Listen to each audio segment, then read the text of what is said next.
Sheikh Ahmed, welcome. السلام عليكم ورحمة الله وبركاته نصري. وعليكم السلام ورحمة الله وبركاته.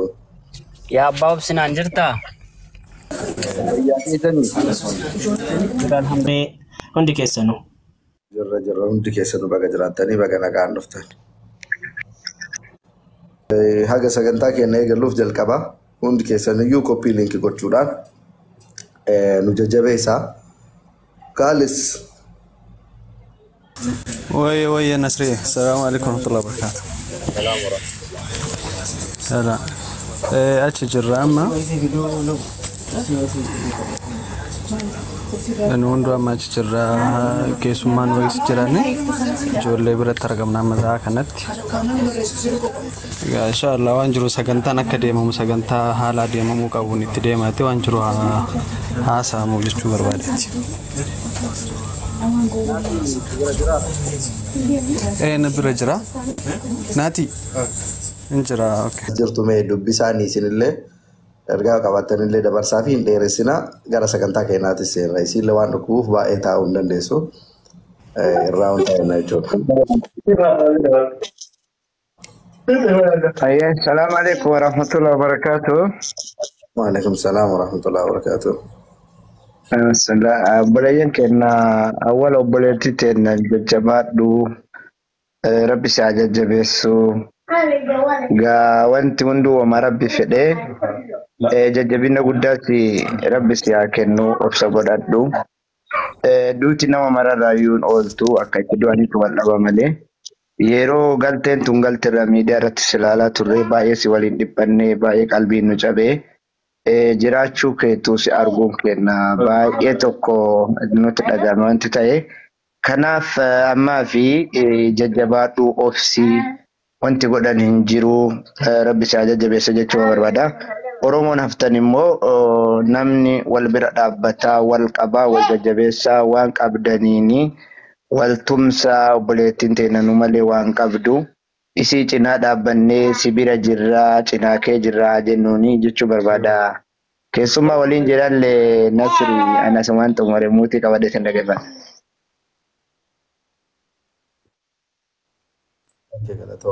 Hace challenge dubbadhu boonaaf dabas. Obboleettii teenya beetti rabbiin sabri jabdu siyaa kennu abbaa kee biyyoota salphisu. Gaddi kan kee gadda keenya abbaan kan kee abbaa keenya hundaadha. Imbooni qalbiin sin cabini namni du'e asin deebi'u. Nuti si cinaa jirra ilmaan Oromoo hundinuu si cinaa jira. Rakkoo kan keessi hojii qoodannaa gadda kan keessi wajjin qoodataa jirra. Of qofachi boo'in jedhini nuti sachumaa abbaa keetii boo'aa jirra waan jiruun si cinaa jirra yaaddeen siin jechuu barbaada. Galatoo. Assalamualaikum warahmatullahi wabarakatuh. Beetiko maamiti egaa rabbi wanamu majallatu qora waanuma si jallatu si qoraa jira qormaata kanammoo aamin jedhi galateeffadhu fudhuun sin jedha. Oromoon har'as Boris yoomillee si wajjin jira maaliif atis Oromoo ma wajjin jirta waan ta'eedhaaf nullee si faana jira. Oromoon as jala jirtan emoojii boo'ichaa dhiisaati warra as jala jirtan jechuudha. Emoojii boo'ichaa dhiisaa sheerii fi taaptaappii qofa godhaan isiniin jedha ergaan gara laayiviitiin qabu. Beetii kun immoo si faana jira okee yaadda'ini warri kaanis daddafaa yaada keessan dabarsaatii gara hojiitti haceenu sa'aatiin nu jala deemaa jira. Aye, galatoo gaggabaaf saakuwwan illee itti fufa. Tayyibaa ta'an. Assalamu alaikum Ahmed. warahmatullahi Waalaikum salaam warahmatullahi. Itti fufi. Milkii osoo wabarakatuh. deemsa. Kalian nagama? Inni nagama dubbatu. Rabbiin isaanillee biyya sillee hiyyadinii nassaabinii namni galuu hin danda'u sammuu kan qabdu si wajjin jira Oromoo kan keessin jechumaa fi asuma. Ayyee galatoomii Tayyibaa. Itti fufi Sinaan. السلام عليكم ورحمة الله وبركاته. Waalaikum salaam warahmatullahi wabarakatuh. Maamaati yaa dhuguu rabbii dubbachuudhaaf qalbiin keenyallee sima wajjin baay'ee tokko nu cabee kan rabbitu arga. Inshaallah hamsheer siin jenna yoomiyyuu cinaa jirra yoomiyyuu taananiin kalees akkas ta'e har'a akkana ta'e jettee wanti sitti dhagamu tokkollee hin jiru. Inshaallah si cinaa jirra harka si qabnaa. Siin jedha jajjabaadhuuf jajjabeessi maatii keellee ummata illee biyyarraa hawwatasi akka maletti jiraatte ummaan tante sandaran jirti waan ta'eef ofii keellee jabaadhu ummata illee maatii kan keellee jajjabeessi siin jedha amsheer ishee amsheer si wajjin jira yoomiyyuu taananii naa jabaadhu Oromoo yoomuu wajjin jira yoomuu harka wal qaba gaachana waliiti nuti. Galatoom sanyito. Nama Nasriiko galatoomii atillee galata qabda wallahi dhugaa dubbachuudhaaf yoo ijoolleen teenya guutuun isii akkuma faffacaatee jirtuttu bakkuma faffacaatee jirtuttu yoo wallahi akka waan gaaddisa jala teenyu wayiin jiraami Oromoon yoo rakkates yeroo ballee dhabe duraan gadi ba'eetiniin odaa jala taa'ee kadhata. Yaada gaggabaabsaa yaadan dhedheeressinaadha. Yaani dhedheeratuun qabu yaada gaggabaabsaa hojjettaa deema. Akkuma sanii inshaallah Nasriiko galatoomii jazaakallahu khairan. Rabbi jazaa tante siifaa kafalu siifis.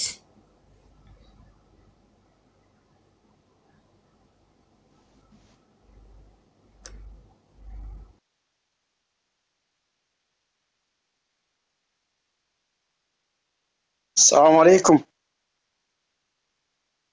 وعليكم السلام ورحمة الله. ويلكم مامي. Bagan gajraat. ملكشة أتلي بقنا جراتي. ما جباب سا ورم مجستي كيس جرتن كفتي أرجع الدبر فدا إيش مرة سكنتال لي جلا. Ayye rakkin hinjiru duraan dursee anillee gabaabsee waan daqiiqaa takkan caalletti yaada kan kooda barfadha. Duraan dursee obboleettii teenna beetii fi seenaadhaan jechuudha. Obsa guddaa rabbi isiniif haa kennu. Homaa miti kun namni hunduu wanni akkanaa inuma qaqqaba. Kana waan ta'eef isin obsuu qabdanii waan darbe ilaaltaniitiin hin yaaddanaa waan dhuftu yaada isiniin jechuu barbaada. Sirriidha gaddi akkana onnee nama cabsaa ta'ullee obsaan bira kutanii wanti godhan hin jiru nuti itti dhaqa malee isaan amma hin deebanii. Kanaaf isinuu jajjabduudha isinuu nama ciccimoodha. Ammas jajjabaadhaatii akka harkan kennanne haadha keessanii obboleeyyuu keessan isaan hafan jajjabeessaa isin biyya ormaa jirtanii waa baay'ee isinirraa eeganii nuti isin maddii jirraa homaa rakkin hin jiru abbaan keessan abbaa keenya kanaaf homaa hin yaadinaa isiniin jechuu barbaada waan jiru waliin jirraa gadda keessan isinirraa qoodamne jechuu barbaadanis ittaansee immoo obboleessi keenyas aanoletiinillee hedduu galatoomii sagantaa kana kan qopheessitee mana akkana kanatti nu waamuu keetii fi jazaakallah khairan isiniin jedha galatooma.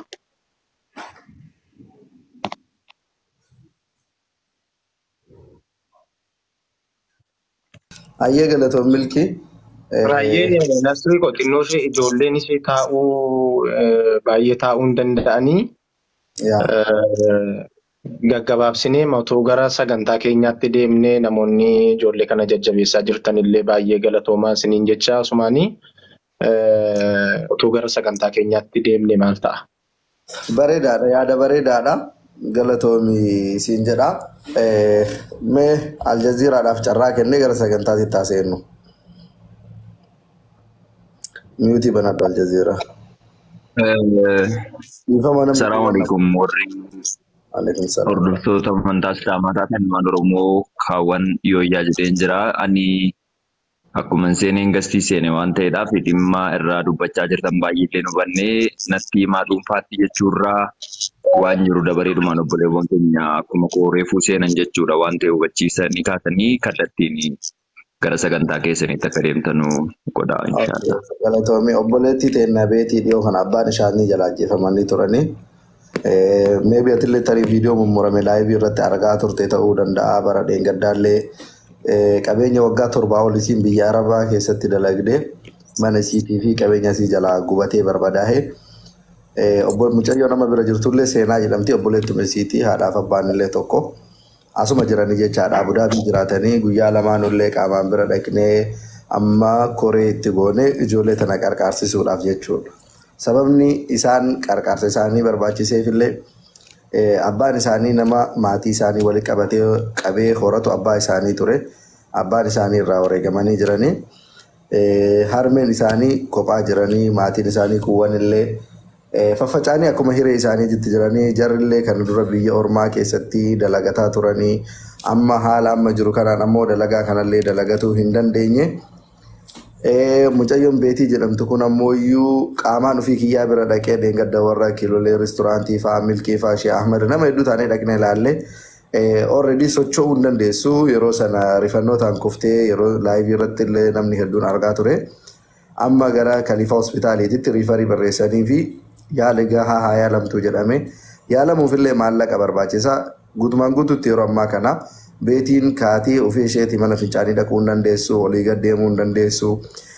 Hedduu miidhamtee jirti jechuudha. Sababa kana ta'eef obboleettii teenya kanallee yaalchisuudhaaf akkasuma biyya ormaa kana keessa yeroo dheeraa maallaqa isiin dalagde already qabeenyi isii kun jalaa manca'ee miidhaan guddaan irra gahee jira.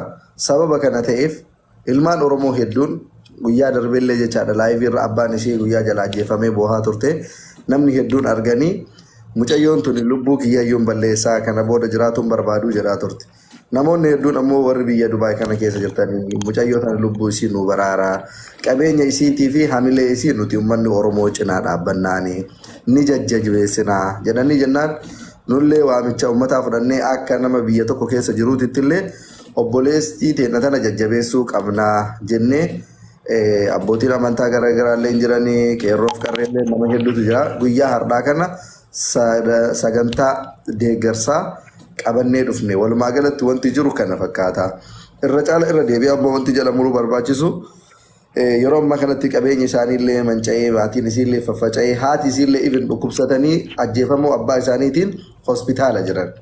Sababa kana ta'eef maatii isii kuni ummata Oromoo qaba. Osoo uummanni Oromoo kun jiru mucattiin tuni qabeenya waggaa 7 kushiina Arabaa keessa dalagatte bara dheengaddaa akka jalaa manca'ee namni hundi ni beeka. Qabeenya caalu ammoo baran abbaa isheetu jalaa ajjeefame jechaadha. Irraan rifannoota kanaa fi miidhama kanaa waliin mucayyoon kun even sa'aatii ammaa kana dhaabbattee deemuu iyyuu hin dandeessu. Qaamni isii hundi jechaadha akka paralaayiz ta'eetitti gogdee haftee jirti jechaadha. Namatu fuudhee olii gatteessisa, namatu ciibsa, hin nyaattu, hin dhugdu. Nyaataa dhugaatii mukaan hin dandeessu. Gilgoosii mana yaalaa geessaa wantaa jedhan jechaadha. Fayyaa isii yaaluu fi qarqaarsa maatii isiitiif guyyaa har'aa kana walumaa galatti. Welcome Shee Abdurrahman. Annaa kana fakkaata maammee amma yaada kennatuu dandeessa. Miyuutii banadhu. Maammeedhaa kennu jecha wanni asiin jedhamatti kan isin dabalu yoo jiraate. Dubbadda hayyee. Isii bira jiran qaamaa Shee Abdurrahman Faatee ammoo. Guddaa dubbachuuf miti. Harmeen isaanii akkuma mana asiriin jedhu kanatti miidhamarra jiranii. Sanirra caalaa ammoo kan nama gaddisiisu akkoon isaaniillee har'a jalaa wareegamanidhaan haati haadha isaanii ilaalka.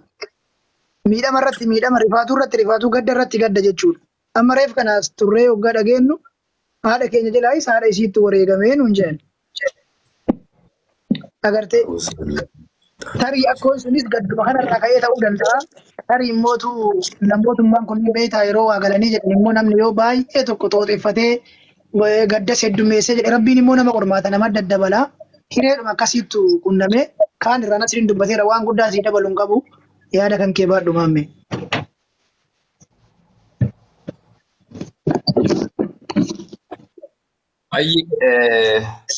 Beetii amma dura nan beekaa waggaa kana keessattuu waan isii mudatee miidiyaa hawaasummaa irratti viidiyoo isiin gadhiifte namoonni baay'een ilaalanii gaddaa akka turanii jedhan jechuudha.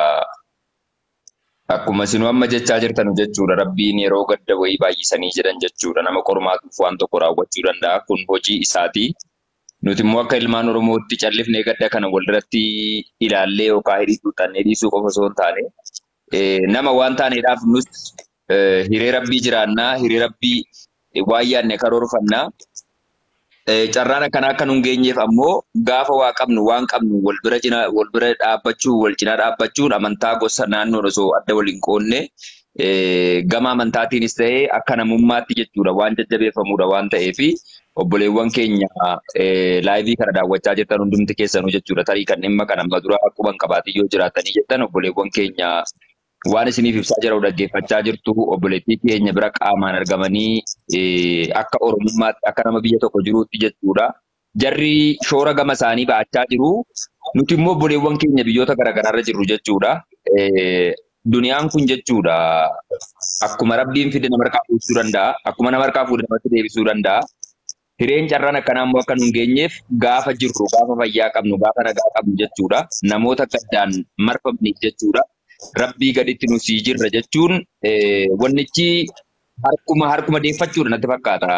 Abbaadhumaaf deebi'a wanti gaarii waan ta'eef obboleewwan koo warra jala jirtan hundumti keessanuu kana dhaggeeffachaa jirtu waan ta'eef inni maallaqaan danda'u maallaqaan inni yaadaan danda'u yaadaan obboleettii keenya cinaa dhaabbachuudhaaf jechuudha. Viidiyoo kana sheerii godhaa walitti jechuudha. Namoota tarii carraa kanatti fayyadamanii sheer godhanii yoo dhufanii jedhan obboleettii keenya kana gargaaruu danda'u waan ta'eedhaa fi oofishaalii akkaawuntiin irratti namoonni gargaaruu danda'an jira yoo ta'e jedha ittiin jiraachuu danda'a jedhee yaada waan ta'eef akkaawunticha uummataaf ibsaatii. Akkaawuntii Itoophiyaa qopheeffanneerra yaa. Gaayyee kallattiidhaan akkaawuntii san uummataaf ibsaa karaa obboleettii keenyaaf deeggarsa godhamuutti itti oofame gaariidhaan jira galatooma.